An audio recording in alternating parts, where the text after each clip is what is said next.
Казани состоялись финалы Кубка Федерации Крэш Татарстана. В турнире участвовали более 170 человек. В командном первенстве победителями стали борцы Альметьевского района.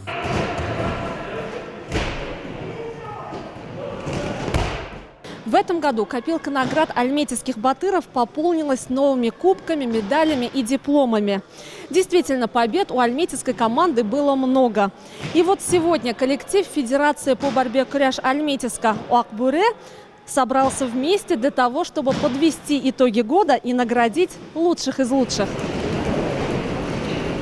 Наша команда является одной из самых сильнейших в Татарстане. Это отметил и исполнительный директор Федерации Крэш Татарстана Марсель Тагиров, который с рабочим визитом посетил Альметьевск. Он ознакомился с деятельностью Федерации Крэш района Ак-Буре, рассказал молодому поколению спортсменов об истории борьбы Крэш, о деятельности Федерации Татарстана и подвел итоги года. Марсель Тагиров вручил награды Федерации Республики аксакалу борьбы Альметьевска Ильгизару Демееву и главному тренеру нашей сборной команды Ильясу Белалову. Также в этот день были награждены лучшие борцы и тренеры года. Им вручили дипломы и денежные сертификаты, которые позволяют получать специальные стипендии в 2022 году. Финансовое поощрение лучших из лучших стало возможным благодаря весомой финансовой поддержке компании «Татнефть» и вклад нефтяников в развитие борьбы в нашем районе. Стипендия выплачивается ежемесячно тем спортсменам, которые добились наиболее высоких результатов за год.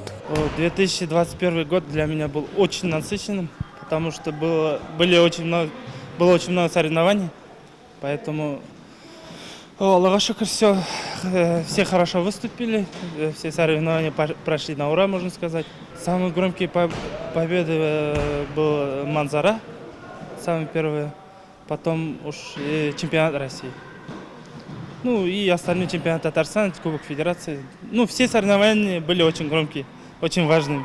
В 2021 году проект «Без борьбы нет победы» Федерации Ак-Буре выиграл грант благотворительного фонда компании «Татнефть». Средства гранта направлены на развитие борьбы Крэш в секциях города и района. Это закупка спортивного инвентаря, проведение спортивных мероприятий, премирование лучших спортсменов, тренеров, проведение сборов, организация поездок для участия в соревнованиях и турнирах. Очередной турнир состоялся на базе секции в селе Кульшарипова. В них участвовало 60 юных борцов. Соревнования прошли на высоком уровне и с соблюдением санитарно-эпидемиологических требований. Победители и призеры награждены дипломами и призами. С созданием новых условий для развития тренеров и спортсменов несомненно увеличивается число победителей и призеров турниров различных уровней. В этом году я стал призером Республики Татарстан и призером чемпионата России. Тренер Нургалиев Руслан и Белалов Ильяс. Какие цели ставишь перед собой? На следующий год выиграть татарку, Россию и чемпионат мира. Потом уже по мужикам бороться. Спасибо за такую поддержку Федерации борьбы Крэш Альметьевска. И то, что дает такую возможность бороться, тренироваться. Любой вид спорта не только укрепляет физическую форму, но и воспитывает характер. Тренерский состав на своем примере воспитывает чемпионов, так как все они являются мастерами спорта и именитыми спортсменами. На сегодняшний день в секциях района занимаются более 250 детей. Я тренируюсь у Ахлева Рашидовича. Я выбрал борьбу, потому что она мне нравится, это мое хобби. Какие цели ставишь перед собой на будущее? Я хочу стать хорошим борцом либо футболистом.